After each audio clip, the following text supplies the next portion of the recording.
A Casa da Floresta, capítulo 2. Quando Gaius voltou a si, com a sensação de ter ficado inconsciente por um longo tempo, as velas tinham queimado até o fim. Apenas uma luzinha vinha dos pedaços de carvão da lareira, deixando-o vislumbrar a silhueta de Aelian, sentada ao lado dele, quase dormindo. Ele se sentia cansado, seu braço latejava e estava com sede.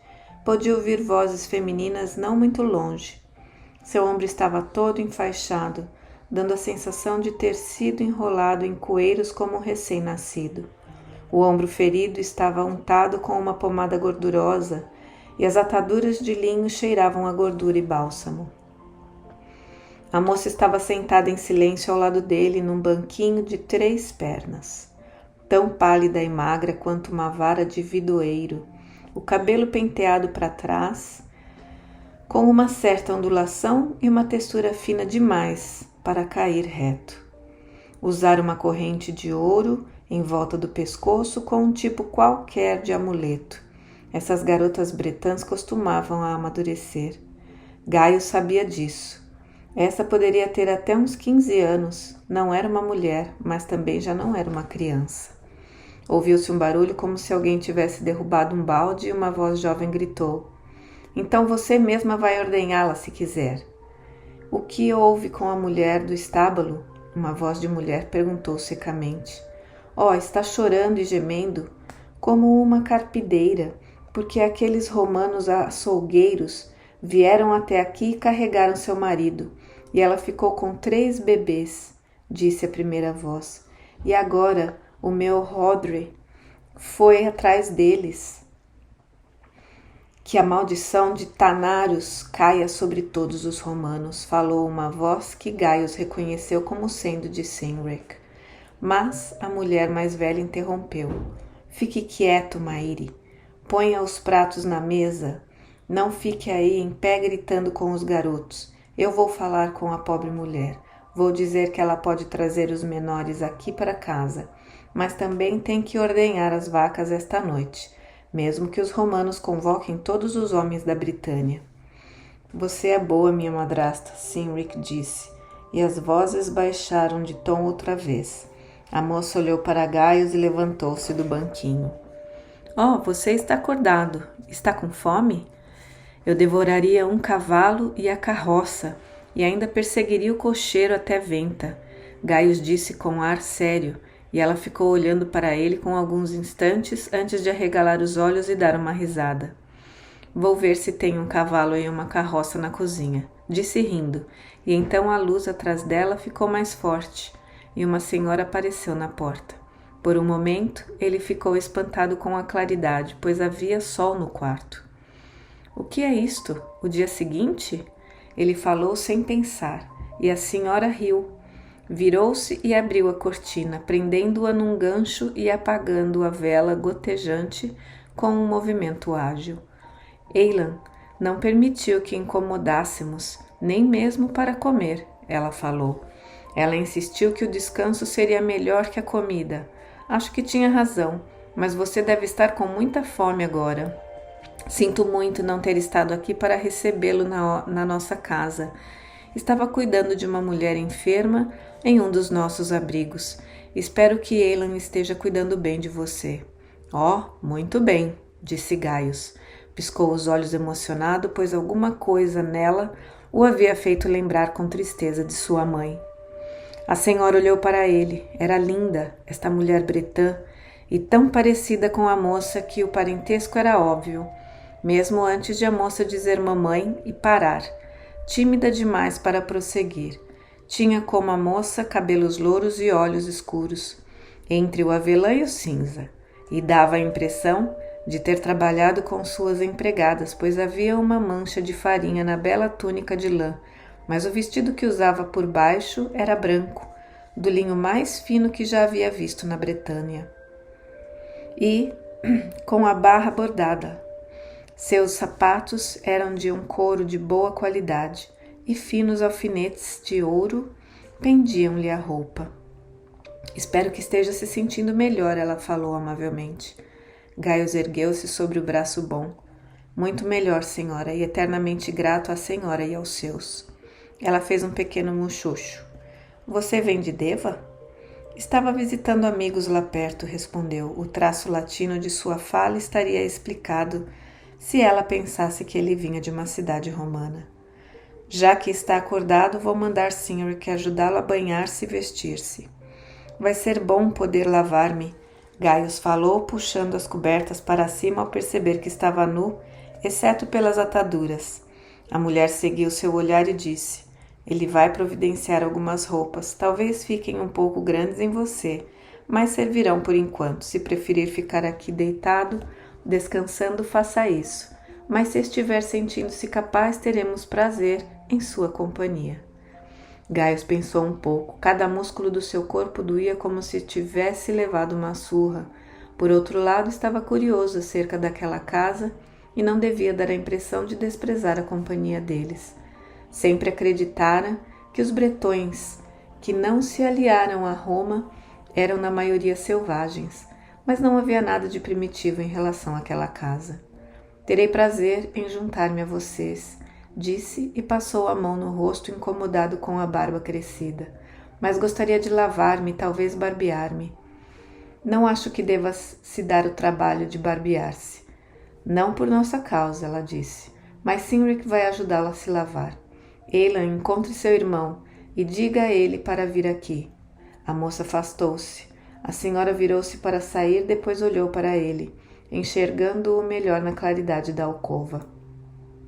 Seus olhos abrandaram-se e o sorriso de cortesia transformou-se em uma maneira que o fez lembrar de modo como sua mãe costumava olhar para ele há muito tempo. Ora, falou, mas você não passa de um menino. Por um instante, Gaio sentiu-se ofendido com aquelas palavras. Ele vinha fazendo o trabalho de um homem há 3 anos. Mas antes de poder formular uma resposta cortês, ouviu uma voz brincalhona. Sim, e se não for um menino, madrasta? Eu sou um bebê, com roupas compridas. Bem, tropeçador, já está pronto para cair em mais alguma armadilha de ursos? Cynric entrou. Mais uma vez, Gaius ficou espantado com a sua altura, e ele riu. Bem, ele disse, você parece menos propenso a ser levado pelo velho que elimina idiotas e bêbados. Deixe-me olhar sua perna para ver se já pode pôr o pé no chão. Apesar de todo aquele tamanho, suas mãos examinaram com delicadeza a perna machucada, e quando terminou o exame, tornou a rir. Nós todos deveríamos ter pernas tão preparadas para andar. É só uma contusão. O que foi que aconteceu? Bateu numa das estacas? Foi o que pensei. Alguém que tivesse menos sorte teria quebrado em 3 lugares e ficado aleijado para o resto da vida. Mas acho que vai ficar bom. O ombro é outra conversa. Você não terá condições de viajar por cerca de 7 dias. Gaius tentou erguer-se. Mas eu falou, preciso estar em Deva dentro de 4 dias. A licença dele ia acabar. Estou lhe avisando. Se estiver em Deva dentro de 4 dias, seus amigos o enterrarão lá, disse Cynric. Até eu sei disso. Oh, por falar nisso, fez uma pose e repetiu como se estivesse recitando uma lição. Bem, Degid, manda lembranças para o hóspede de sua casa e deseja que se recupere o melhor que puder. Lamenta ter que ficar ausente por um dia e uma noite, mas ficará feliz em vê-lo ao voltar, acrescentou.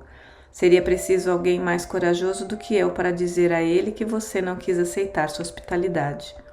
Seu pai é muito gentil, Gaius respondeu. O melhor que tinha de fazer era descansar, nada mais. Não podia mencionar o nome de Clotinus.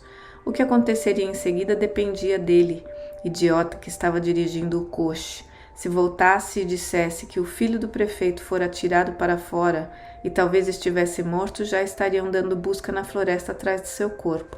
Por outro lado, se o débil mental mentisse ou aproveitasse a oportunidade para fugir para alguma aldeia que não estivesse sob o governo de Roma, e havia muitas delas, mesmo perto de Deva.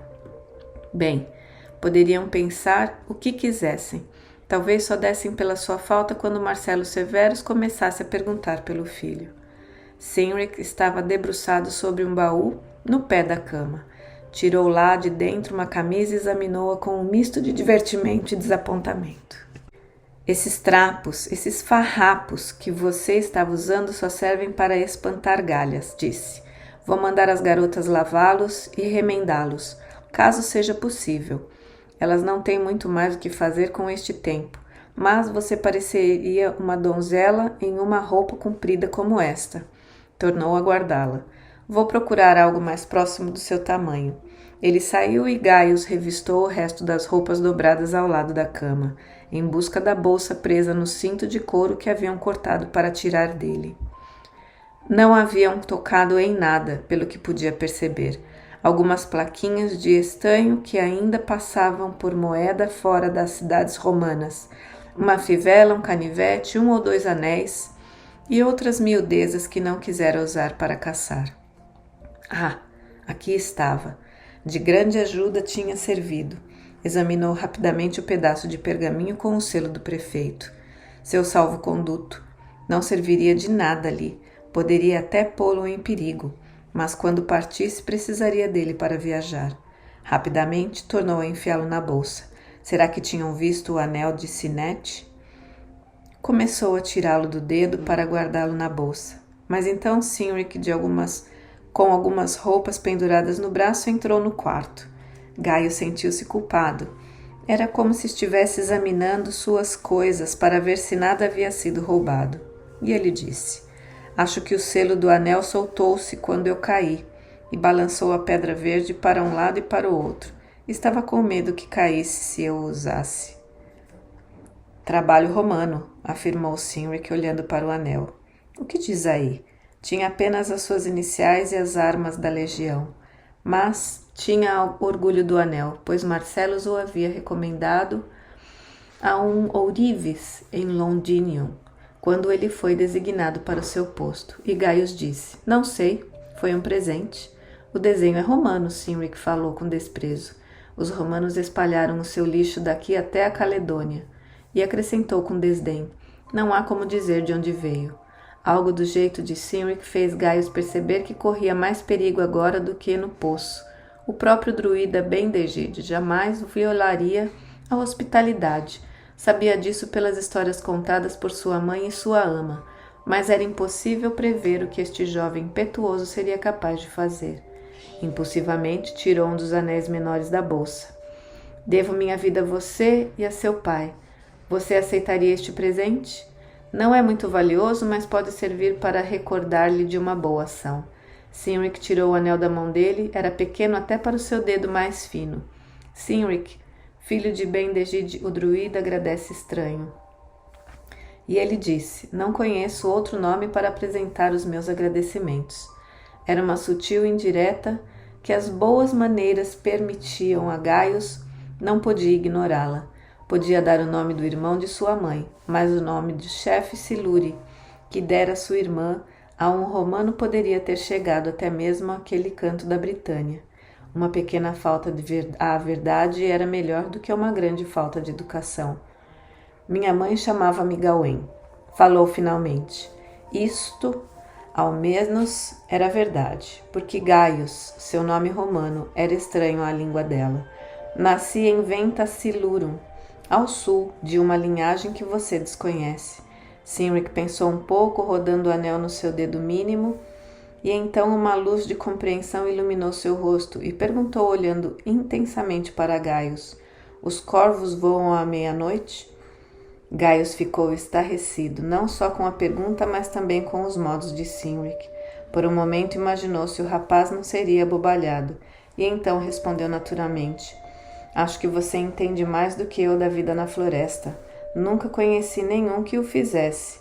Olhou para as mãos de Cynric, viu que os dedos estavam entrelaçados de uma maneira peculiar e começou a entender. Devia ser o sinal de uma das muitas sociedades secretas, na maioria religiosas, como os cultos dos mitras ou dos nazarenos. Seriam cristãos? Não, o sinal dele era um peixe, ou algo parecido, e não um corvo. Bem, nada poderia interessá-lo menos a sua expressão. Deve ter mostrado isso. O rosto jovem bretão mudou ligeiramente de expressão e ele disse apressadamente: Vejo que cometi um erro. E virou-se. Veja, acho que estas roupas darão em você. Eu as peguei emprestada com minha irmã, Mairi, são do marido dela. Venha, vou ajudá-lo a ir até a casa de banho e posso pegar a navalha de papai para você caso queira barbear-se, embora na minha opinião já tenha idade suficiente para deixar crescer a barba. Cuidado, não ponha todo o peso sobre esse pé, senão você pode cair. De banho tomado, barbeado e com a ajuda de Cynric, vestido com uma túnica limpa e as calças largas que os bretões costumavam usar, Gaio sentiu-se capaz de levantar-se e sair mancando. Seu braço latejava e queimava, e sua perna doía em vários lugares, mas poderia estar muito pior, e sabia que os seus músculos ficariam duros se ficassem na cama. Mesmo assim, apoiou-se agradecido no braço de Cynric, e o rapaz mais alto guiou seus passos através do pátio até a comprida sala de refeições. Uma mesa de tábuas de madeira talhada estendia-se por toda a parte central da sala, com bancos pesados de cada lado. O calor vinha das lareiras acesas em cada lado da sala. Perto delas estavam reunidos homens, mulheres e algumas crianças. Homens de barbas cerradas, vestindo camisas de tecido grosso, conversavam uns com os outros, em um dialeto tão tosco que Gaius não conseguiu entender uma só palavra. Embora o seu tutor lhe tivesse ensinado que o latim família originalmente significava todos aqueles que compartilhavam de uma moradia, senhor, crianças, homens, livres, escravos, os romanos agora mantinham seus serviçais separados da família. Cynric interpretou seu olhar de desagrado por fraqueza e apressou-se em levá-lo até um assento forrado de almofadas numa das extremidades da longa sala. Ali, um tanto afastada do grupo heterogêneo que ocupava uma das extremidades da mesa, a dona da casa estava sentada numa cadeira larga. Ao lado dela, outra cadeira, coberta por uma pele de urso, estava evidentemente reservada para o seu marido. Outras cadeiras e bancos estavam ocupados por vários rapazes e moças, cujos belos trajes e modos educados proclamavam-nos filhos ou protegidos da família, ou talvez servidores de categoria elevada. A dona da casa cumprimentou os rapazes, mas não interrompeu sua conversa com um senhor idoso sentado perto da lareira, alto e magro como um fantasma, de cabelos brancos ondulados, corte e penteados esmerados. Olhos verdes faiscavam no seu rosto. Sua longa túnica era de uma brancura de neve, ricamente bordada, e a pequena harpa ao seu lado era toda enfeitada de ouro. Um trovador, mas isso não era tão surpreendente assim na casa de um druida. Só faltava um adivinho para ser ali representadas as 3 classes de druidas que César havia descrito. Só que um adivinho seria capaz de desmascarar o jovem romano. De todo modo, o velho trovador lançou um olhar comprido para Gaius, que fez a pele de suas costas arrepiar-se antes de voltar-se novamente para sua anfitriã. Cynric disse em voz baixa: "Você conhece minha madrasta, Reis? Este é o trovador, Ardanos. Eu o chamo de avô, pois é o pai da minha mãe adotiva. Eu sou órfão." Isto silenciou Gaius por completo, pois ouvira falar de Ardanos no quartel-general da legião. Era considerado um druida poderoso, talvez o chefe dos que haviam permanecido nas Ilhas Britânicas. Embora à primeira vista Ardanos se parecesse com qualquer outro arpista, cada gesto seu atraía o olhar. Não, pela primeira vez, Gaius imaginou como conseguia escapar dali inteiro. Ficou ali, feliz de poder instalar-se num banco perto da lareira sem chamar atenção. Embora ainda estivesse claro lá fora, sentiu um arrepio de frio e acolheu com alegria o calor do fogo. Já havia muito tempo desde a última vez que fora obrigado a recordar-se dos costumes do povo de sua mãe. Esperava não cometer nenhum erro que o traísse. Cynric continuou: "Minha irmã, Eilan, você conhece, ao lado dela está a irmã de minha mãe, Dieda." Eilan estava sentada ao lado de Reis. Cynric riu do espanto de Gaius, quando, ao lado de Eilan, viu outra moça vestida de linho verde, encostada na cadeira, escutando o velho trovador. Por um rápido instante, pareceu tão igual a Eilan quanto uma folha de carvalho de outra. Então viu que a moça que Cynric havia chamado de Dieda era um pouco mais velha e tinha olhos azuis, enquanto os de Aelian eram quase acinzentados. Vagamente, recordou ter visto 2 rostos olhando para ele na beirada do poço dos javalis, mas pensara estar delirando. Há mesmo 2 moças, são mais parecidas do que 2 gêmeas, não são? Era verdade, mas Gaio subitamente teve certeza de que a segurança de que havia reconhecido Aelian permanecia sempre com ele. A vida inteira, ele seria uma das poucas pessoas capazes de distinguir uma mulher da outra como por um instinto. Um fragmento de memória ligada à dor e fogo veio-lhe à mente. Aelian havia sonhado com ele. E agora que a estava observando, podia ver que eram diferentes, também em diversos pequenos detalhes. Dieda era um pouco mais alta e o cabelo caía reto e liso sobre a testa, enquanto que o de Aelian formava um halo cacheado. O rosto de Dieda era liso, pálido e perfeito, tinha um ar solene. Aelian era rosada, como se seu rosto tivesse apanhado a luz do sol, guardando-a. Elas lhe pareceram muito diferentes uma da outra, bem como as suas vozes. Dieda comentou alguma coisa amável. Sua voz era rica e musical, sem a timidez de Aelian, e nem a sua risada. Então você é o simplório que sai por aí tropeçando em armadilhas para javalis? Dieda perguntou solenemente. Pelo que Cynric me contou, esperava ver um lunático, mas você me parece razoavelmente civilizado. Gaius inclinou a cabeça reservadamente. Era estranho ver uma moça tão jovem e tão circunspecta. Havia simpatizado imediatamente com Aelian, mas de alguma forma, embora não houvesse razão para isso, teve a impressão de que aquela não gostava dele. Cynric fez um cumprimento com a cabeça e virou-se para uma jovem mulher que passara uma jarra de leite. Mairi, nosso hóspede chama-se Gawain. Se você não estiver ocupada demais com a ordenha para cumprimentá-lo. A mulher inclinou a cabeça educadamente, mas não respondeu. Quando ela se virou, ele pôde ver que não era gorda e sim estava em adiantado estado de gravidez. Parecia ter chorado.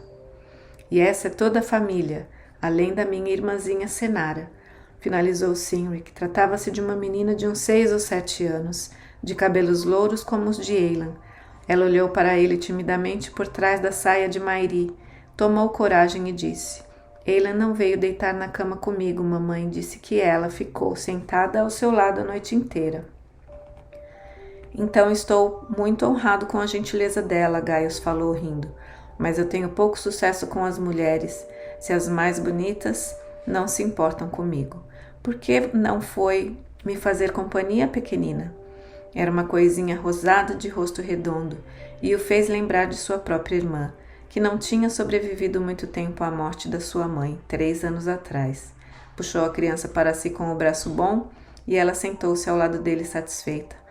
Mais tarde insistiu em partilhar o seu prato, quando as moças mais velhas, Mairi e Dieda, levaram comida para eles, e Gaius riu e brincou com ela. Cynric e Dieda conversavam em voz baixa. Gaius tentou lidar com a sua comida, mas o braço enfaixado dificultava-lhe os movimentos.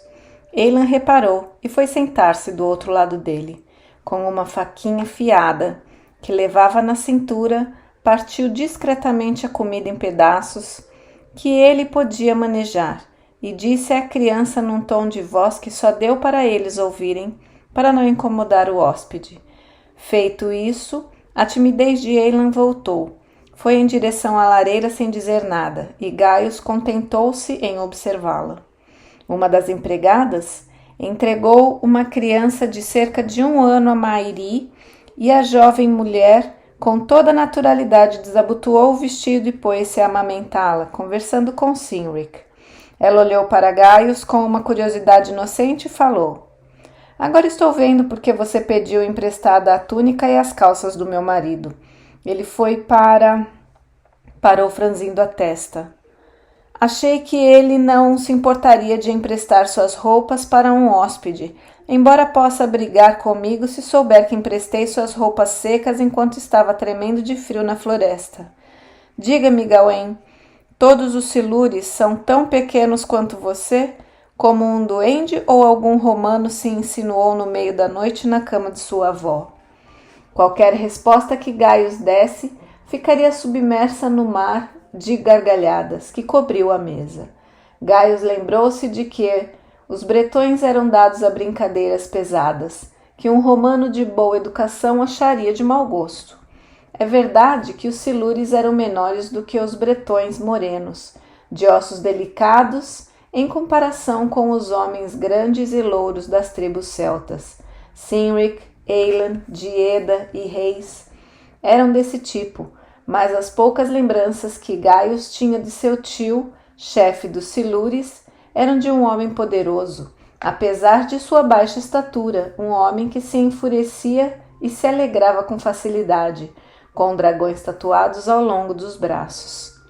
Veio-lhe à mente uma resposta que não teria ousado dar entre os romanos, mas que ali poderia servir. Quanto a isto não sei dizer, senhora Mairi, mas elas me cabem muito bem e você não se importou que eu as enchesse. Cynric jogou a cabeça para trás com uma gargalhada ruidosa, seguido pelos outros. Até mesmo a silenciosa Rei sorriu um pouco, mas logo ficou séria, como se soubesse de algo que Mairi ignorasse. Por um momento deu a impressão de estar se esforçando para parecer natural. Ela se virou para Ardanos. Pai, vamos ouvir um pouco de música? Ardanos pegou a harpa e lançou a Gaius um olhar penetrante. O rapaz ficou subitamente convencido de que o velho druida sabia perfeitamente o que, ou talvez quem, ele era. Mas como seria possível? Gaius tinha cabelos escuros como seu pai, mas os silures, como as outras raças do oeste e do sul, também eram conhecidos por seus cabelos escuros e crespos. Tinha quase certeza de que jamais havia visto o velho antes. Disse a si mesmo que estava imaginando coisas. Provavelmente, aquele olhar de suposto reconhecimento era apenas sinal de miopia. O velho druida apanhou a harpa. Tocou 1 ou 2 acordes, depois colocou-a de lado. Não estou com disposição para cantar, disse, olhando para uma das moças louras. Dieda, minha filha, você pode cantar para nós? Eilan sorriu. Estou sempre às suas ordens, vovô, mas você não quer que realmente me ouvir cantar, quer? Ardano sorriu desapontado. Ah, tornei a me enganar. É você, Eilan. Juro que você e Dieda sempre tentam me confundir, como se alguém conseguisse distinguir uma da outra da boca fechada. Reis retrucou gentilmente. Não acho que sejam assim tão parecidas, papai. É claro, uma é a minha irmã e a outra é minha filha, mas para mim nem são muito parecidas. Você tem certeza de que seus olhos não estão falhando? Não, sempre as confundo, até que uma delas comece a cantar, protestou o druida. Aí ninguém poderia confundi-las. Eilan contemplou. Não precisa fazer essa cara de maçã azeda, vovô. Não venho treinando para trovador. E então fizeram silêncio quando, sem acompanhamento, Dieda começou a cantar. Um pássaro que voava me propôs uma charada. Um peixe é um pássaro que nada no mar. Um pássaro é um peixe que nada no ar. Protegida pela canção, Reis fez um sinal para Mairi chamando-a. Os romanos levaram mais alguém além do marido da encarregada do estábulo? Não que eu saiba, mãe, mas Hodrey foi atrás deles antes que eu tivesse tempo de perguntar, falou Mairi sacudindo a cabeça. Ele disse que a maioria dos recrutamentos foi feita no norte, aquele porco gordo do Caradak, ou deveria dizer Clotinos, como os romanos o chamam. Cynric esbravejou. Se aquele piolho velho tivesse ficado do nosso lado, os romanos jamais ousariam enviar suas legiões para esta parte do país, mas enquanto todo o mundo for ou para o lado dos romanos ou dos caledônios... Fique quieto, Dieda disse asperamente, interrompendo a canção. Vai acabar tendo de ir para o norte também. Reis retrucou com delicadeza. Calem-se, crianças, essas questões de família não interessam ao nosso hóspede. Gaio sabia que o que ela queria dizer era: não é seguro falar assim na frente de estranhos. Ardanos ponderou calmamente. Esta parte do país há anos que não estava tão tranquila. Os romanos acham que estamos domesticados. Só servimos para nos arrancarem o dinheiro dos impostos. Mas suas melhores tropas estão longe, tentando conquistar os Novantai. E, por isso, há menos ordem aqui. Este tipo de ordem não nos serve para nada, Cynric retrucou asperamente. Mas Ardanos lançou-lhe um olhar e ele se calou. Gaius inclinou-se um pouco na direção da lareira. Desconfiava que era melhor ficar calado, mas estava furioso. Estive em Deva há pouco tempo, falou vagarosamente. Havia um boato lá de que o imperador talvez chamasse Agricola de volta de Alba, apesar de suas vitórias. Dizem que não há vantagem alguma em usar homens e suprimentos para manter essa terra tão fértil. Nós não teremos essa sorte, Dieda disse, e riu com desprezo. Os romanos são realmente capazes de vomitar o que comeram para abrir espaço no estômago para mais. Mas nenhum deles jamais cedeu uma polegada de terra conquistada. Gaius abriu a boca, depois pensou melhor. Reis perguntou, Agricola é assim tão formidável? Poderia realmente conquistar a Britânia até o Mar do Norte? Ardanos fez uma careta. O boato que corre em Deva pode ter um fundo de verdade entre os lobos e os homens selvagens. Eu duvido que até mesmo os cobradores de impostos romanos consigam arrancar alguma coisa dali. Dieda olhou para Gaius com uma súbita malícia. Você, que viveu entre os romanos, talvez possa nos dizer por que estão levando nossos homens embora e o que vai acontecer com eles. Os senadores das províncias pagam seus impostos com os homens recrutados. Suponho que os levarão para as minas de chumbo de Mendip, e não sei o que poderá acontecer com eles lá. Mas ele sabia. O chicote e a alimentação deficiente serviriam para quebrar-lhes o ânimo, e a faca de castrar para tirar a virilidade dos que continuassem a resistir. Aqueles que sobrevivessem à marcha seriam postos para trabalhar nas minas pelo resto da vida. Um brilho de triunfo nos olhos de Dieda o fez compreender que ela adivinhava que ele sabia mais do que estava dizendo. Ele estremeceu quando Mairi começou a chorar. Nunca havia conhecido e jamais pensou conhecer alguém que tivesse sido recrutado. Não se pode fazer alguma coisa? Ela gritou. Este ano não, respondeu o velho. Não há muito que se possa fazer. Gaius estava na defensiva. Mas vocês não podem negar que as minas têm enriquecido a Britânia. Podemos viver sem esse tipo de enriquecimento, Cynric retrucou com ódio. Roma enriquece no alto e escraviza embaixo. Não foram só os romanos que enriqueceram, Gaius argumentou. Você se refere a traidores como Clotinos?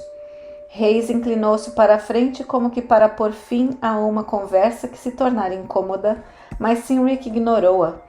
Você que viveu no meio dos romanos, Cynric, continuou zangado. Sabe como Clotinos, o caiado, fez a sua fortuna? Guiou as legiões até Mona. Ou você é romano demais para lembrar que antigamente havia um lugar sagrado lá, a Ilha das Mulheres, talvez o lugar mais sagrado da Britânia antes da vinda de Paulinos? Sabia apenas que lá existia um santuário, Gaius disse com voz neutra, o pescoço outra vez arrepiado em sinal de perigo. Para os romanos a destruição de Mona fora obscurecida pela catástrofe da rebelião Icene, mas ele sabia que não devia discutir Mona na casa de um druida, especialmente depois que Agricola, no ano anterior, havia destruído um resquício de resistência que restara ali. Aqui, ao pé do fogo, está sentado um trovador capaz de cantar sobre as mulheres de Mona de forma a partir o seu coração, afirmou Cynric. Quase simultaneamente, o druida disse: Esta noite não, rapaz. E a dona da casa inclinou-se para a frente. Não na minha casa, não é uma história para ser contada enquanto os convidados estão jantando. Ela foi enfática. A sugestão, pensou Gaius, fora inconveniente, pois poderia tornar a conversa perigosa. Ele concordava com os sentimentos do trovador naquele momento, Não tinha nenhum desejo de ouvir histórias de atrocidades romanas. Cynric ficou emburrado por um tempo. Depois falou em voz baixa para Gaius. Eu lhe contarei mais tarde. Então, minha madrasta tem razão. Não é uma história para ser contada à mesa de jantar. Diante das crianças. Acho melhor, afirmou Reis, falarmos sobre os preparativos para o festival de Beltane. E Mairi e as moças, como se tivessem combinado, levantaram-se da mesa. Cynric ofereceu seu braço a Gaius e ajudou-o a voltar para a cama. O jovem romano estava bem mais cansado do que supunha. Todos os músculos de seu corpo doíam e, embora estivesse determinado a só dormir depois de refletir sobre tudo aquilo, em poucos instantes adormeceu. Nos dias subsequentes, o ombro de Gaius inchou, o que o fez ficar na cama sentindo bastante dor, mas Eilan, que cuidava dele devotadamente, disse que aquele desconforto não era nada, comparado com a doença que poderia ter sido causada por aquela imunda estaca. A única parte do dia tolerável era quando, por 2 ou 3 vezes, Eilan, que assumira o papel de enfermeira, trazia-lhe as refeições e ajudava-o a comer, já que mal conseguia segurar a colher, muito menos cortar a carne. Desde a morte de sua mãe, jamais havia estado tão próximo de uma mulher e não percebera o quanto esta proximidade fazia-lhe falta. Fosse por ser mulher ou por pertencer ao povo de sua mãe, ou talvez por uma simpatia espiritual que ia além das razões anteriores. Ele conseguia realmente relaxar ao lado dela. Nas longas horas, entre uma visita e outra, não tinha mais nada em que pensar, e a cada dia desejava mais e mais estar com ela. Uma manhã, Cynric e Reis sugeriram que faria bem a ele tomar um pouco de sol e tentar caminhar. Foi mancando com dificuldade até o pátio onde a pequena Senara o encontrou, anunciando que ela e Eilan iam até a campina colher flores e tecer guirlandas para o festival de Beltane no dia seguinte. Sob circunstâncias normais, a ideia de acompanhar 2 garotas não teria atraído muito a Gaius, mas, depois daqueles dias de cama, ficaria satisfeito até em ir ao estábulo para ver Mairi, ou mesmo a empregada do estábulo, tirar leite das vacas. De fato, parecia mais um piquenique, pois Cynric e Dieda também iriam. As garotas mais jovens implicavam com Cynric, como se fosse mesmo irmão delas, e deram-lhe seus chales e a cesta de lanche para carregar. Senara acompanhou Gaius. Ele se apoiou nela com mais uma força do que pretendia, e disse a si mesmo que a estava distraindo. Cynric inclinava-se sobre Dieda de um modo que parecia mais do que fraternal, conversando com ela em voz baixa. Observando-os, Gaius imaginou que se estariam prometidos um ao outro. Ele não conhecia suficientemente os costumes dessa tribo para saber, mas teve o bom senso de não incomodá-los. Arrumaram o conteúdo da cesta sobre a grama. Havia pão fresco e rosbife frio e maçãs, um tanto murchas e marrons. As últimas, disseram as meninas, do estoque de inverno. Vou procurar algumas frutinhas. Senara ficou em pé em um salto, olhando em volta, e Eilan riu. Boba, estamos na primavera. Você acha que nosso hóspede é um bode que se pode alimentar com flores? Gaius não estava ligando para o que comia. Estava exausto. Havia um frasco de suco de frutas e outro de cerveja fresca. As garotas não quiseram tomar, dizendo que era muito amarga, mas Gaius achou-a refrescante. Havia bolos também, que Dieda preparara. Ela e Cynric beberam no mesmo chifre e deixaram Gaius na companhia das outras garotas. Depois de comerem bastante, Senara encheu uma vasilha com água de uma fonte da campina e disse a Eilan para ver se conseguia enxergar o rosto do seu namorado lá dentro. Esta é uma velha superstição, Eilan disse, e eu não tenho namorado.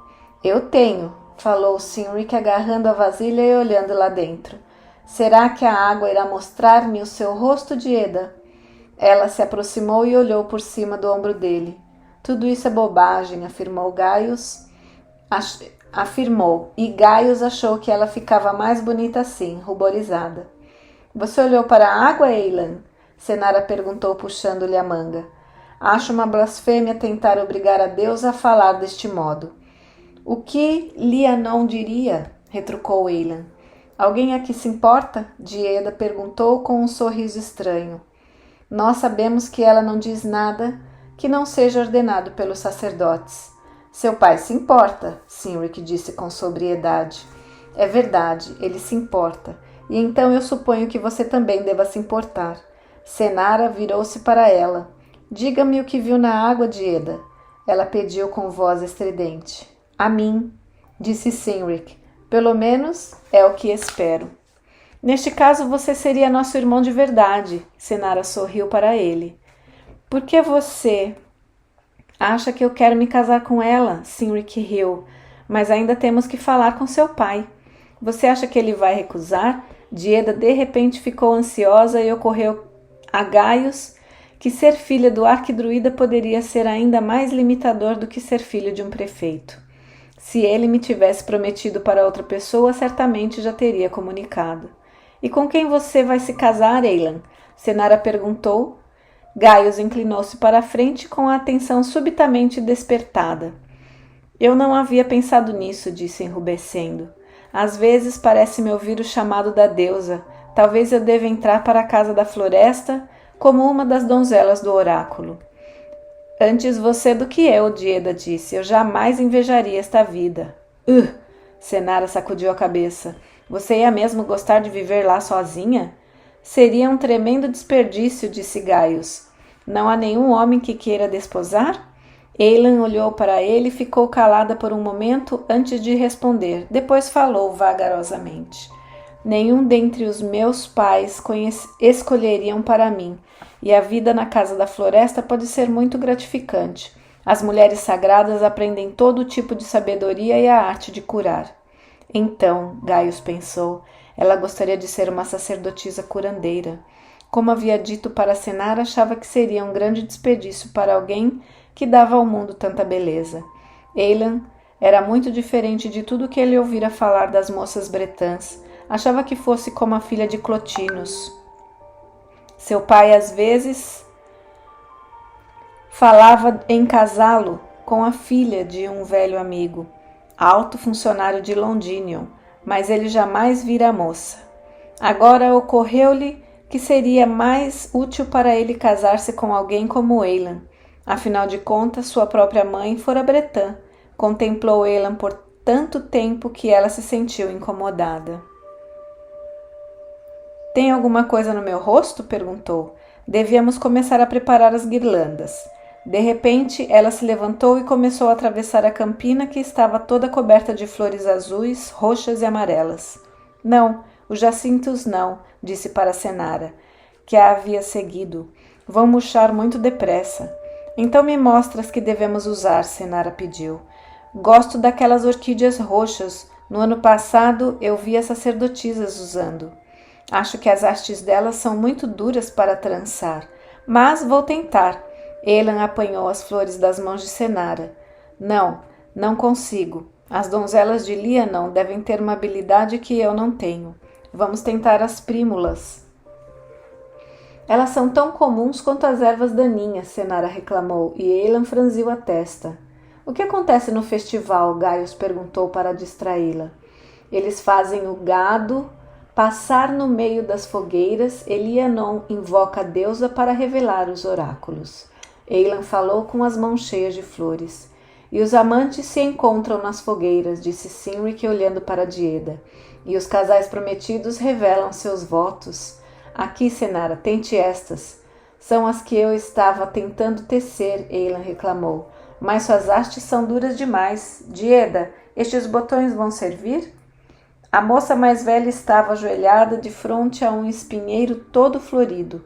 Ao ouvir a pergunta, se virou e espetou o dedo num espinho. Cynric aproximou-se e beijou-lhe o dedo, enrubescendo-a, e ela perguntou rapidamente. Posso fazer-lhe uma grinalda, Cynric? Se você quiser. Então um corvo piou de algum lugar no meio das árvores e seu rosto se alterou. O que estou dizendo? Não deveria estar pensando em guirlandas agora. Gaius viu abrir a boca como se fosse perguntar a Cynric por que não e parar, e imaginou se teria sido pelo fato de ele ser um estranho. Ela jogou fora os botões e começou a recolher os pratos. Aelan e Senara terminaram suas guirlandas. Reis vai ficar muito zangada se esquecermos de levar algum prato, Dieda observou. É melhor vocês terminarem logo com estes bolos, meninas. Senara pegou um dos bolos, partiu ao meio, dando a metade para Gaius. Agora que compartilhamos o mesmo bolo, você é hóspede do meu lar, quase meu irmão. Não seja boba, Senara. Aelan falou desaprovadoramente. Gawain, não deixe que ela o aborreça. Oh, deixe-a em paz. Ela não estava incomodando. Ele tornou a pensar em sua irmã morta e imaginou como teria sido sua vida caso ela vivesse. Ao se levantar, tropeçou e Aelan veio ajudá-lo, entregando suas guirlandas para Dieda. Acho que cansamos você, Gawain, ela disse. Aqui, apoie-se em mim. Com cuidado, não vá bater com esse braço em alguma coisa, recomendou, afastando-a de uma árvore. Ora, Aelan, você já é uma sacerdotisa curandeira, Cynric afirmou. Gawain pode se apoiar em mim se quiser. É claro que Aelan é muito mais bonita do que eu. Talvez seja melhor eu ajudar Dieda, ele disse com uma expressão alegre e tomou o braço de Dieda. Acho melhor você ir direto para a cama em vez de se levantar para a ceia, Gawain. Aelan pode levar comida para você. Trabalhei demais nesse braço para deixar que você estrague o meu trabalho.